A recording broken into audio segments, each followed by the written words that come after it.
السلام علیکم ورحمۃ اللہ وبرکاتہ۔ محترم ناظرین، آج کا ہمارا ایپیسوڈ جو ہے وہ اس موضوع پر ہے کہ بعض مرتبہ لوگ جو ہیں وہ اپنے دانتوں میں سونے کے تار لگواتے ہیں، یا پھر بعض مرتبہ لوگ اپنے کچھ ایسے دانتوں کو نکال لیتے ہیں جو دانت کمزور ہو چکے ہوتے ہیں، یا پھر وہ دانت سڑ چکے ہوتے ہیں۔ ان دانتوں کے اندر وہ صلاحیت، وہ چیزیں مضبوطی نہیں رہتی ہیں، جس کی وجہ سے لوگ جو ہیں ان دانتوں کو نکال کر کے سونے کا خول ڈال دیتے ہیں، یا پھر بعض مرتبہ سونے کے دانت پہنا دیتے ہیں۔ تو کیا اس طریقے سے دانتوں کے اندر سونا پہننا، یا پھر سونے کا پانی ڈلوا دینا، یا پھر سونے کو پگھلا کر ان دانتوں کی جگہوں پر ڈال دینا، اور پھر اس چیز پر زکوٰۃ واجب ہوتی ہے یا نہیں ہوتی ہے، آج یہ سمجھتے ہیں۔ تو سب سے پہلی چیز یہ ہے کہ جو دانتوں میں جو سونا پہنا جاتا ہے، یا پھر اس سونے کو پگھلا کر اس نکالے ہوئے دانت کی جگہوں پر رکھا جاتا ہے، تو اس چیز میں زکوٰۃ واجب نہیں ہوتی۔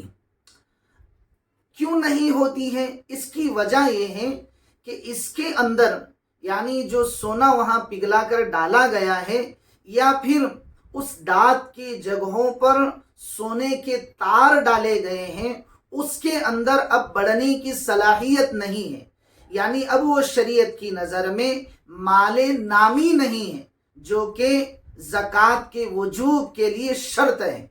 وہ چیز یہاں پر نہیں پائی جا رہی، اس لیے سونے کے دانت جو لگواتے ہیں لوگ، یا پھر سونے کو پگھلا کر دانتوں کی جگہوں پر رکھتے ہیں، تو ان چیزوں پر زکوٰۃ واجب نہیں ہوتی۔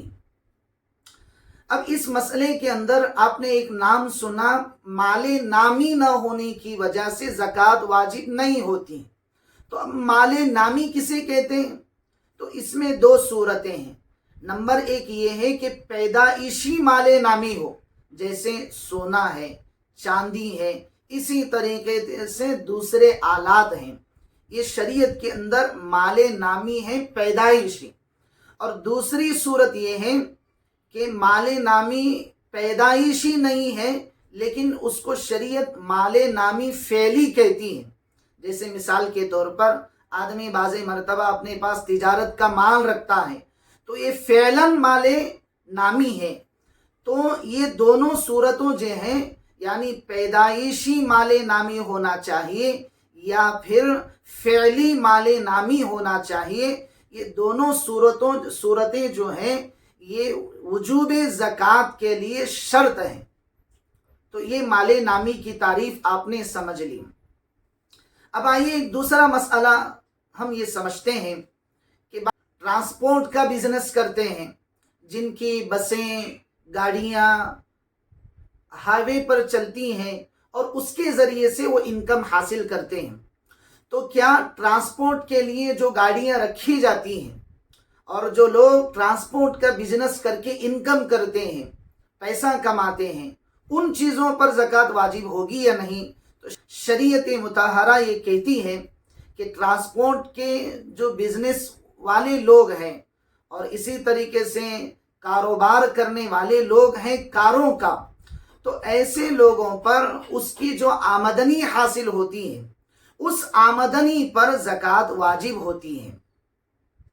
تو یہ مسئلہ آپ کے ذہن میں بہت اچھی طرح ہونا چاہیے کہ ٹرانسپورٹ کا جو بزنس کرتے ہیں، اسی طریقے سے گاڑیوں کی کمپنی کا جو بزنس کرتے ہیں، اس کی آمدنی پر، ان گاڑیوں کی آمدنی پر زکوٰۃ واجب ہوتی ہے۔ اس کی زکوٰۃ ادا کرنا یہ اس کمپنی کے مالک پر واجب اور ضروری ہوتا ہے۔ تیسرا مسئلہ آج ہم یہ سمجھتے ہیں، مرغی فارم پر زکوٰۃ واجب ہوتی ہے یا نہیں ہوتی ہے؟ تو اس کے اندر سب سے پہلے دو چیزیں سمجھتے ہیں۔